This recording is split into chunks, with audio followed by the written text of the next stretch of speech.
Vladimir Putin leads our news review today. Let's show you a picture of him shaking hands with the Syrian President Bashar al-Assad. This was a meeting in Moscow between the two leaders, and headlines all over the world being made by this meeting. The Moscow Times, this is a picture of two smiling men shaking hands at the Kremlin. This is the front page of the Financial Times, highlighting a lecture delivered by Bank of England Governor Mark Carney, in which he said he supported Britain's membership of the European Union and the economic benefits that it brings.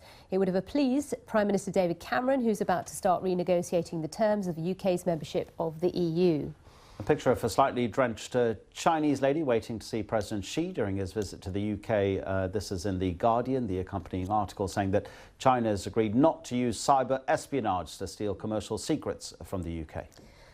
The Gulf News carries a piece about an International Monetary Fund projection that Gulf Cooperation Council countries could suffer further economic slowdown in the future, mainly because, of course, oil prices and the decline of them and the potential spending cuts are to blame as well. Better times in India. The Business Standard says salaries offered by startups have risen by as much as 42% in the last year. It says e-commerce companies are keen to attract entry-level recruits. And here's an interesting trend. This is in The Guardian. It says that men in the UK are living, on average, a month longer than women. And this is for the first time since records began. The reason, the decline in smoking, and also a fall in the amount of manual labour that they carry out. Cornelia Meyer is here this morning, a CEO of the business consultancy MRL Corporation. Good morning, Nice to see you, Cornelia. Good morning. Syrian state television says that this meeting in Moscow was President Bashar al-Assad's first foreign trip since 2011. So that in itself is significant, apart from the fact that he's meeting Vladimir Putin. Well, he was not just meeting Vladimir Putin. He's meeting Mr. Lavrov, the foreign minister. He's meeting the defense minister, and he was meeting Mr. Medvedev, the prime minister. Very rarely do you meet so many people, but you know, he has asked for Russian support. He was granted Russian support. I am convinced the Russian support was forthcoming, less because they think he's such an upstanding man, and more because it's the only access to the Mediterranean left to Russia, and this is why it's strategic for them. But you know, this being said, Russia is playing an awfully dangerous game in Syria, especially with incursions into Turkish airspace. And let's not forget, Turkey is a member of NATO.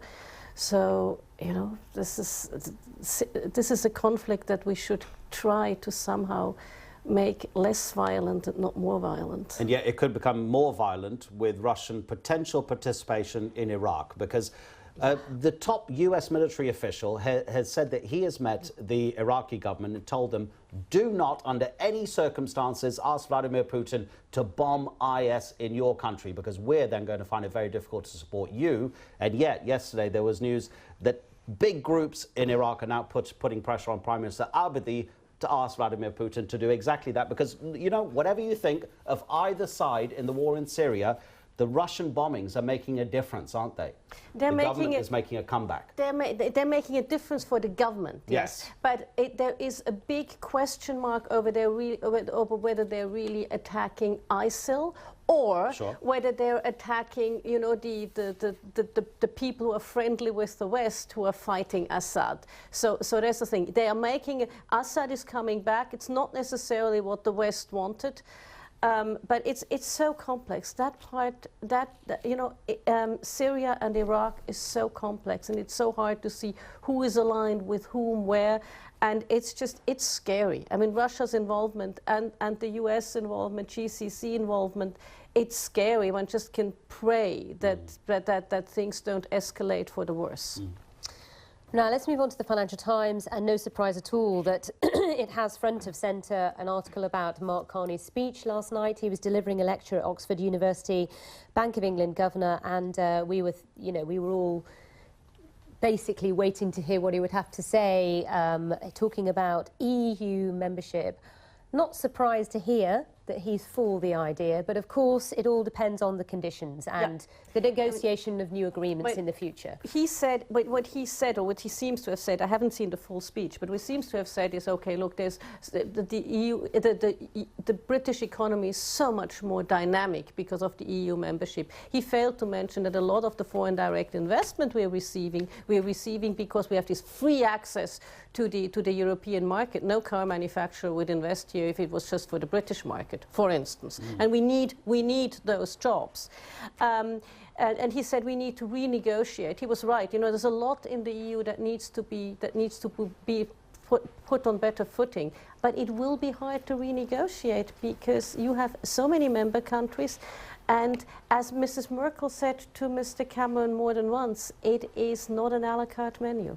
And there's a lot on his shoulders, the British Prime Minister, as he attempts to renegotiate the terms prior to him making his stand with regards to the campaign ahead of the referendum in 2017.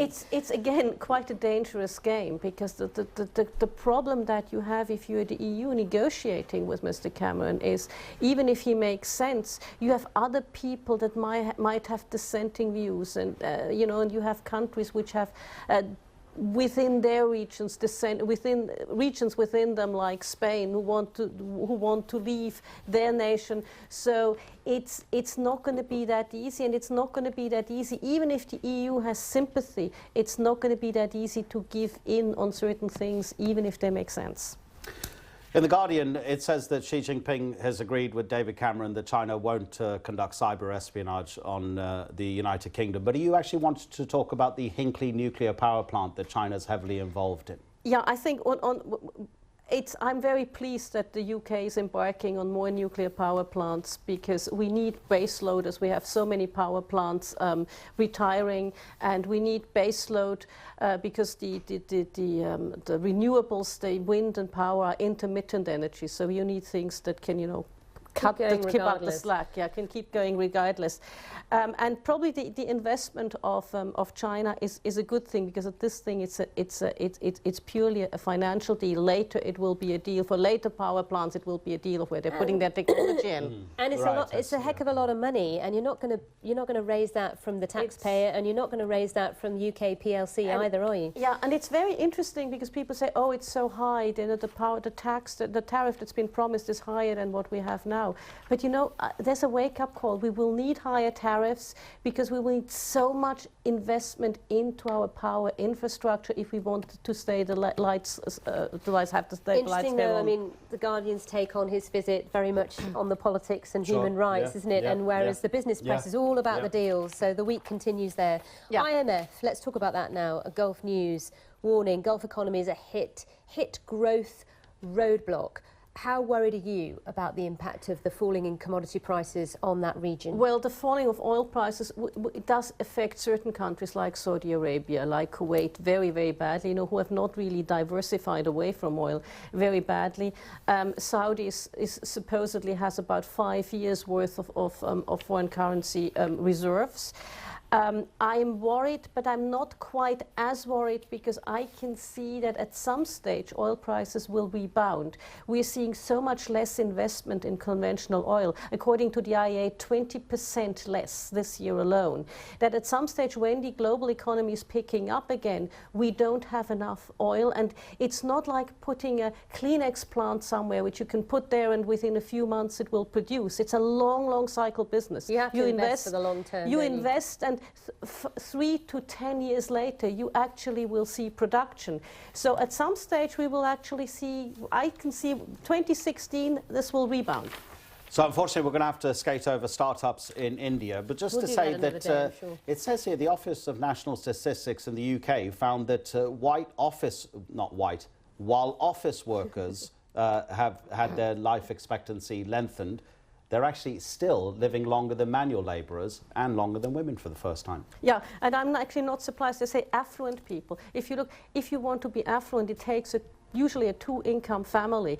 And if you look at it, from what I see from my friends, women have to work double because they work the job and at home. Very good.